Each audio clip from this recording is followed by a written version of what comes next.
Hi, everybody. My name is Paige Velasquez Buddy. And in the last video, we talked through the urgency and demand for a consumer-driven brand and why it's important to think about building your brand this way in today's landscape before you ever enter the procurement process. Procurement teams often look for brands that have already earned trust of consumers and clients because this trust is a reflection of the brand's overall performance and overall integrity.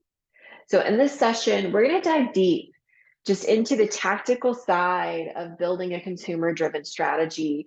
And a lot of these things apply both to B2B and B2C brands. And I'm going to share some nuances as we go throughout today's conversation. But over the next 30 minutes or so, we're going to look at the final 3 steps in the roadmap to building a consumer-driven brand. I will caution you, you cannot get to these 3 steps without going through part 1, the urgency of building a consumer brand.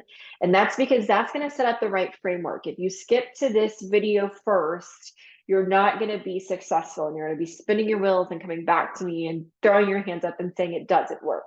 So make sure to watch part 1 first, and then we'll get into all the fun details in this video. So this is where we're going to get into the fun elements of content strategy, media, PR, and I'm going to caution you before you start to execute all these things, make sure you take time to get the foundation right. So work through the workshop that will also be part of this series that is all about your brand's first impression before you start deploying some of these strategies.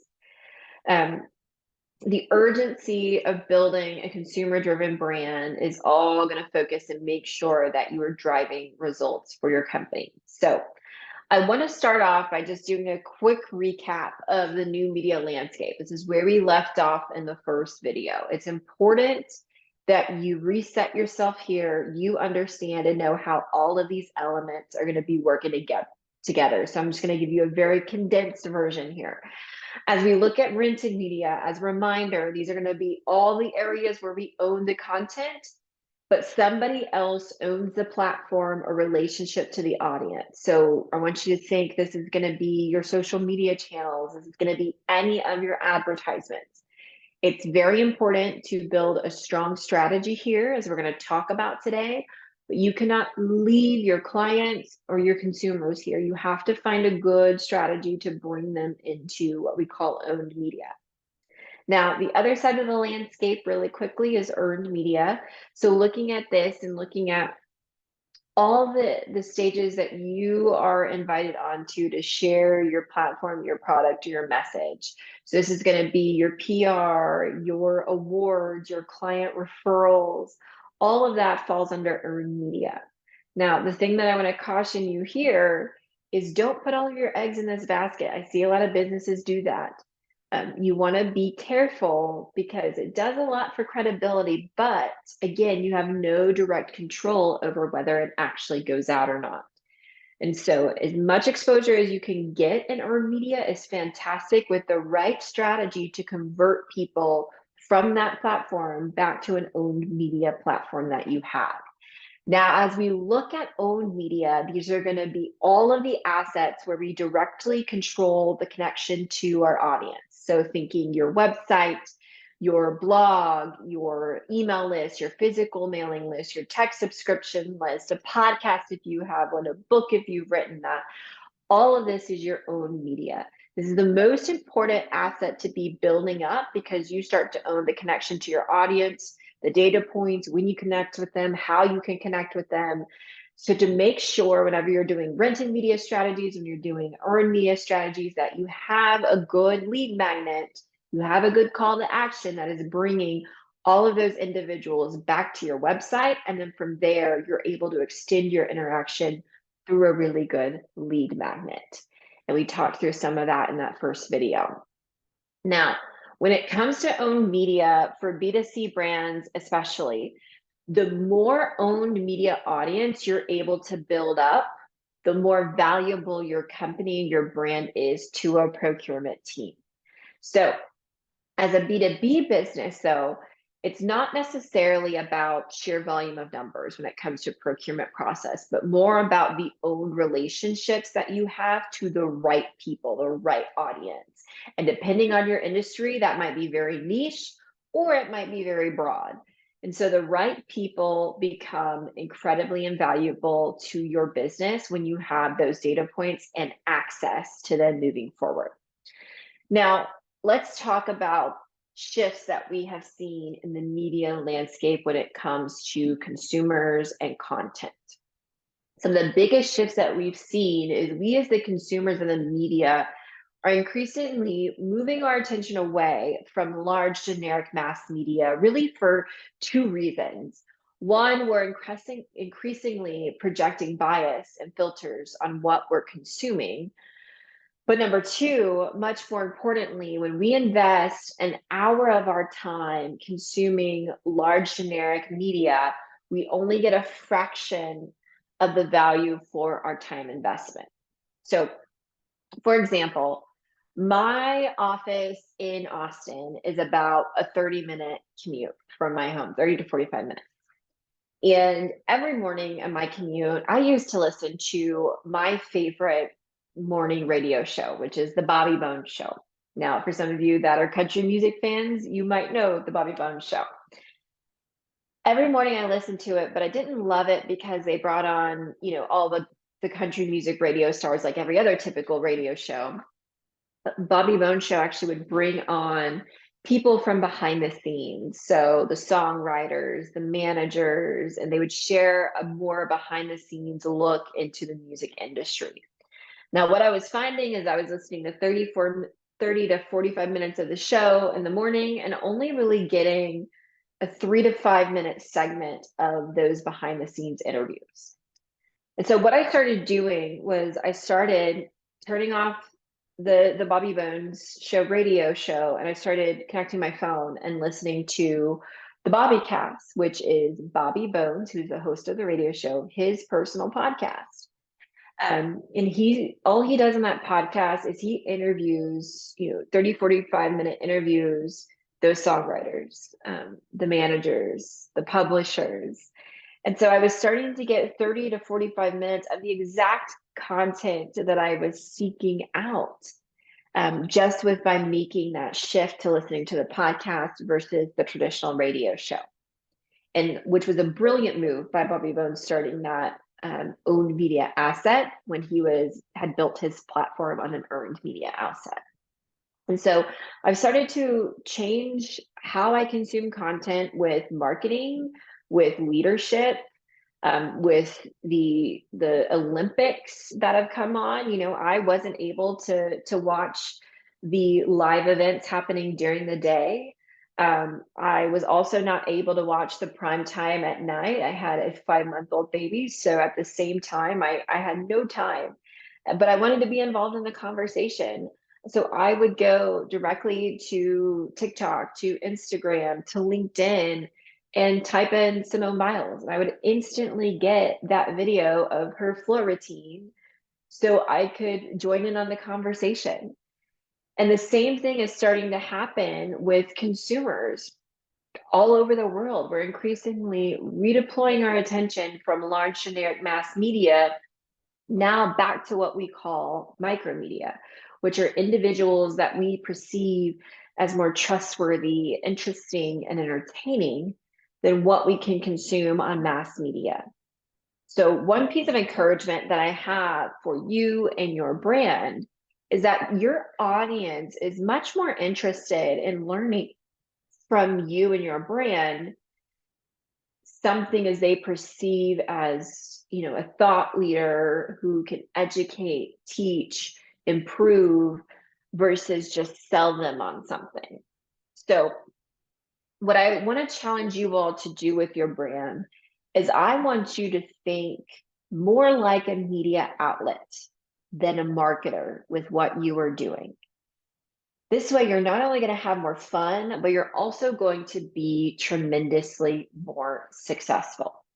So When we look at building influence online, we want your audience to be looking at you the same way they are looking at a Forbes, a Harvard Business Review, or if you're a consumer brand, the Today Show, Good Morning America. As we dive into content marketing, for some of us, when we think about content strategy, the knee-jerk reaction is going to be, where should I be? Should I be starting a podcast? Should I be on TikTok? Should we be on YouTube? Is it LinkedIn? Where should I go? The much more important question I want you to ask is not where, but what. What kind of content is your audience going to find most valuable? Then the answer to where is actually pretty simple from that. So the way that I want you to think about your content strategy, kind of going back to this idea of thinking like a media outlet, is I want you to think of your brand as if you are the editor of your own personal newspaper. And I want you to think of your content strategy like an umbrella, and there are 3 categories of content that fill your newspaper. So let's start with this first one. This first one is what we call you-driven content. The category of you-driven content is all of the content that connects back to your intellectual property. So this is your methodology, your lessons learned, your journey, your personal stories, new product announcements, customer testimonials. All of these things point back to you. Now, if done right, this category of content can be oftentimes the most engaged pieces of content that you have, especially when you're willing to be a little bit more vulnerable or a little bit more entertaining with your content. So you-driven content can be extremely impactful when done right. But with this category of content, especially if you're just starting to build your brand or if it's not as well known as you would like it to be yet, it might feel like you are shouting into an empty room for a long time if this is all of the content that you're posting. And you're going to come back to me 6 months from now and you're going to throw your hands up and you're going to say, this content strategy does not work. So instead of you-driven content being 99% of what you were putting out there online for your brand, it really needs to be about 20% of what you are putting out moving forward. So let's get into category 2. This is all about news-driven content. Now, when we talk about news-driven content, there are really 2 subcategories to focus on. When you think about a newspaper, again, going back to putting your mind as the editor-in-chief of your newspaper, they're consistently writing about breaking news items. So news-driven content, the first subcategory that I want you to think about is calendar-driven content, meaning what time of year do you know that is front of mind for your audience? And how can you tie in your expertise to that? So for consumer-driven brands like a B2C brand, for example, calendar-driven content can be extremely meaningful. The same thing though for B2B, if you think about if there's certain cycles where your services become a little bit more top of mind, you want to make sure that you're tying in your content to that. Now, the second subcategory of news-driven content, and oftentimes the more important category to focus on, is what we call headline-driven content, meaning thinking about what is your audience worried about that is going on in the news right now? What are they paying attention to?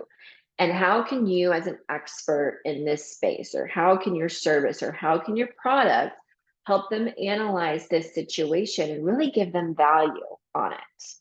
As you start to think about breaking news, you can think about new studies that are coming out. You can think about a big news item that is happening that everybody's paying attention to, and how do you tie back your expertise or your product's expertise?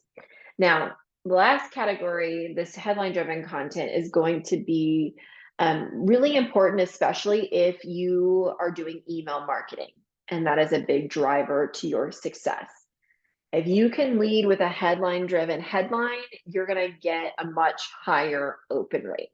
Also, if you are a B2B business, and your strategy is primarily focused on LinkedIn, which it should be if you're B2B, news-driven content performs extremely well in LinkedIn's algorithm. Now, let's look at this last piece of content in the category here. The last category in your newspaper for many of you is going to be the most important category for you to focus on this next year, but it's also going to be the most fun. And this is what we call relationship-driven content. So my favorite way to use content marketing is as an excuse to reach out to somebody that I want to build a relationship with. So for example, if in your industry, I were to ask you, who are the most 25 important relationships that you need to be building over this next year on behalf of the business? My guess is most of you could give me 25 names. Now, if you're a B2C brand, it might be thinking of who are the right vendors, who are the right strategic partners, who are the right referral sources that we need to be driving. For B2B businesses, it might be who are the right potential customers, investors, partners, it goes on. Now, you as the head of your business, the owner, the main executive, the CEO, that is primarily a big portion of your role, is to go out and be building those relationships on behalf of your business. Now, I know the next question you're going to ask me is, what do we do with these 25 names that you just asked me to curate? How do I get in touch? Most people, when approaching relationship building, they are doing it the same way salespeople have been doing it for the past 50 or so years. And that's that cold outreach. That's the, hey, I'm going to be in New York next week. Would you love to grab coffee, go to lunch, go to dinner? All of us are getting that email 50 times a week, and we cannot delete it quick enough. And so instead of a salesperson to prospect interaction, when you're trying to get your foot in the door somewhere, I want you to flip it with this content strategy. I want you to start your own interview series. And I actually want this to live on probably your personal LinkedIn, and it can also live on your company website and be distributed elsewhere from there. But really, your personal LinkedIn is you are the main one doing the relationship building. It can be a podcast, it can be a written interview series, it can be a video interview series. But the main point of this is I want you to invite those 25 people to be a guest. And what is going to happen is, of course, you're going to invite them on. More than likely, they're going to say yes, because it's a different way to get in the room. The barrier of entry is not as high. And you're going to be able to invite them to have a conversation on a topic that you can both bring expertise on, a true peer-to-peer conversation. And what happens is at the end of the interview, of course, you've just spent, 30 to 45 minutes with the ability to get to know them more and endear yourself. But once that interview goes live on your LinkedIn or the company website, what that person is going to want to do is they're going to want to find a way to reciprocate. And oftentimes they're going to want to share that interview because, of course, it's about them, but they're going to go on and on about the experience they just had with you. So you're actually opening up your network even broader. So this is the way to start thinking about, how do you create and marry your content strategy with your business development strategy? And how do you use this as a way to create new relationships, get in the door, or deepen existing relationships? Now, some of you might be saying, wow, this sounds like, quite a bit of work. Let's talk about the worst thing that can happen here. The worst thing that you could happen if you do this strategy is you build a new, few superficial acquaintances, and your audience gets really great value from the content that you're putting out. That's a worst case scenario. The best thing that can happen is this strategy significantly accelerates the growth of the number of people that you were able to point back to and say, I have X number of new clients because of this, or I have X number of new relationships or investors, or now we have an opportunity to walk in and start these different processes because I've made relationships with these valuable individuals. And as you know, all of that starts to snowball over time. So What I want to encourage you to think about is as you're creating content, whether it's with this interview series or just posting on social media or doing a press release, even for your company, how can you involve as many others as you can with your content in order to build a bridge for new relationships? Again, not as a salesperson or a sales process, but more as a peer to peer opportunity. That's really when you start to win and drive business results with your content. Now, we're not going to have time to go into each social media channel during this session, but I do want to focus some time on LinkedIn. More importantly, for a minute, I want to discuss why your personal social media presence versus your company's is more important than it ever has been before. So while building your company's brand, it is very important not to neglect the brand impression, the first impression around your personal executive brand. Oftentimes, you are going to be the one that is going in the room and pitching or representing your company in a procurement process, an investor relations standpoint. Sometimes it's with acquiring clients or vendors. You're going to be the one directly talking to them. I see too many business owners who spend all of their time and resources in their company marketing and just never think about what their first impression is online when somebody Googles their personal name. Remember, that first impression happens before I ever meet you in person or experience your brand or product. So your first impression happens entirely on page one whenever I Google your name in an incognito browser. And a lot of times for most of you, that's going to bring up your LinkedIn profile as that number one result. So as you're doing kind of a look on yourself and your company to see what that first impression might be, you want to make sure to be searching in what's called an incognito or private browser. And we're going to spend some time doing an audit on your personal brand as an executive, as well as your company's brand in the first impression workshop, because it is just that important. You want to do everything you can, again, to accelerate that first impression into an actual meeting.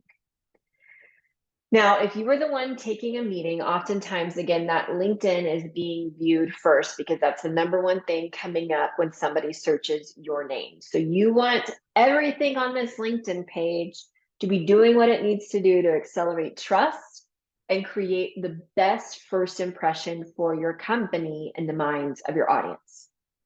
So when it comes to your executive brand, LinkedIn kind of acts as a mini website and home base for you as a leader representing your company. LinkedIn has done a great job with elevating their platform features, especially in the past several years. And it is now sought after as one of the top channels for professionals online.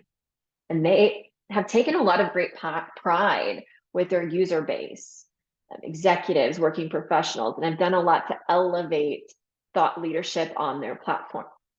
And so LinkedIn actually has a staff of human editors, which is so rare for a social media platform, that is curating posts from experts in each industry to promote largely on their platform.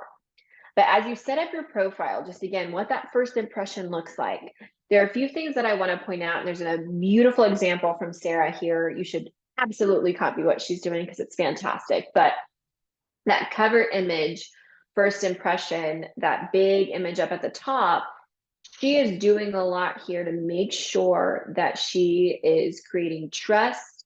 She's accelerating credibility by having those logos that are associated with her and her brand. So if you have awards that you've won, if you've had media that you've been featured in, if you have a photo of you on a stage or teaching or in action, that is going to do so much more in terms of creating that first impression of credibility and trust than if you were to have a beautiful mountainscape that I see on a lot of LinkedIn's, or that default connecting dots photo. Make sure you have the cover image right.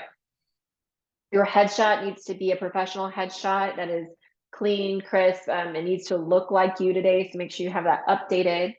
Your headline It should pack as much of a punch as possible. I see way too many, especially executives, try to be cutesy or philosophical with their headline. Your headline is indexed for searchability on LinkedIn. So put in as many keywords as possible. And then your about section, that needs to be a third person, professional biography, 500 to 800 words, 3 to 4 short paragraphs. The goal there is to make sure, again, it's indexed by searchability. Everything you put on there can be searched to help it bring up your search within the LinkedIn algorithm. Another thing that you can be doing from your personal LinkedIn profile is sharing your company's posts. Your posts are going to get a lot more exposure than your company's posts. And that's just the way the LinkedIn algorithm works. And so make sure that you're sharing your company's posts in order to get them more visibility. Now, I will tell you, you B2B businesses, LinkedIn is very important to pay attention to, especially as one of the key leaders of the company representing the brand. Relationship building is so incredibly important for B2B businesses. The best way to do that is by having that strategic relationship building category within LinkedIn. It works extremely well. So, as we discussed earlier, one of the quickest ways to credential yourself is through earned media. Now, there are really two types of media out there that create a holistic earned media strategy. On one side of the strategy, there's what we call big banner media. This is going to be the name brand publications that you are all probably most familiar with. You see a lot of the logos that we work with here at the bottom of the page. These logos are going to be great for building your credibility. These are logos that you want on the home page of your website. You want remarketed on all of your social media channels. You want them on the top of your LinkedIn profile. Now, on the other side of a PR strategy, we have what we call micromedia. These are smaller, more niche audiences. These outlets are all focusing on, what are the right podcasts, the right trade publications, newsletters, blogs. These audiences can be extremely loyal, focused, and niche. So if you are looking to make movement in terms of lead generation or get in front of a specific decision maker, micromedia is going to be key for your PR strategy.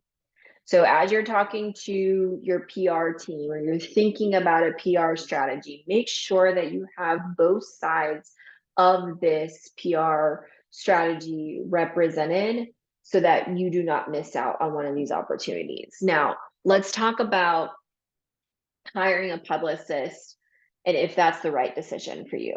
A lot of times that comes into time and budget are two big factors there. But one of the best ways to get exposure in both of these areas and a little bit more quickly is by hiring a publicist to represent you that understands the media and potentially has some of the right connections to pitch you to the media. Now, if you're not at a point where you're ready to hire a publicist, that's okay. There are ways that you can self-generate publicity. One is by having a really strong news-driven content strategy that can actually bring eyeballs in from the media. Another is by signing up for systems like helpareporter.com, Quoted, Profnet. What you do is you sign up as an expert source and you actually field in journalist inquiries who are looking for experts, who are looking for products to feature, and they're on really quick deadlines. Some of these tools are paid, some of these tools are free, but it is a good way to start self-generating PR until you're ready to hire on a publicity team. Now, I do want to touch on the value of publicity because this is something that I see isn't quite understood a lot of times by business owners. The value of publicity isn't just in the moment where you're getting a lot of eyeballs on, a press hit that's going live.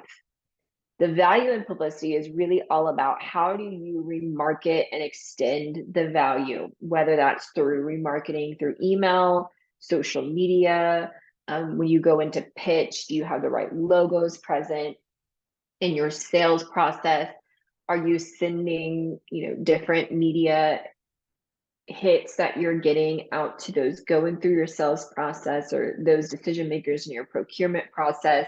It's all about making sure that you have the right momentum and that you're plugging it in the right places to reinforce that credibility and accelerate that trust moving forward.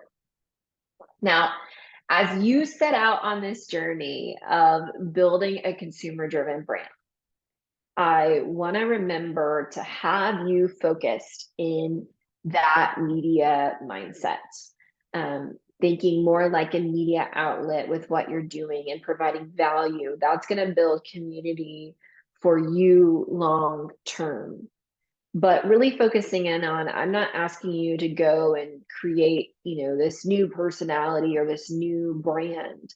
Really, it's all about making sure that your brand stays authentic and true to itself. That's going to bring more people in. And I encourage you to look at, what is the brand passionate about? What does your audience find valuable? Finding the synergy there is really important for your strategy moving forward.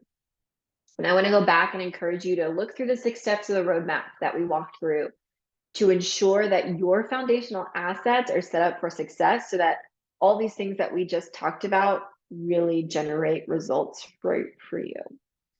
Now, again, this isn't about you creating some sort of personality for your brand that it's not. So with your brand, you end up being the messenger and not the message, especially as the leader, the CEO that is going in and building these relationships. That's one thing just to kind of keep in the back of your mind.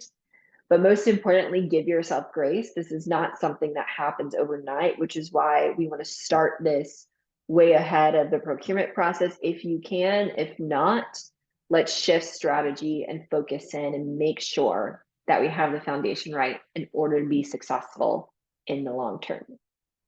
Focus on setting up a more meaningful audience. That's going to empower them to go out and talk about their experience and also their mission. But at the end of the day, it ultimately builds trust, which is the most valuable thing that you can have when it comes to your brand.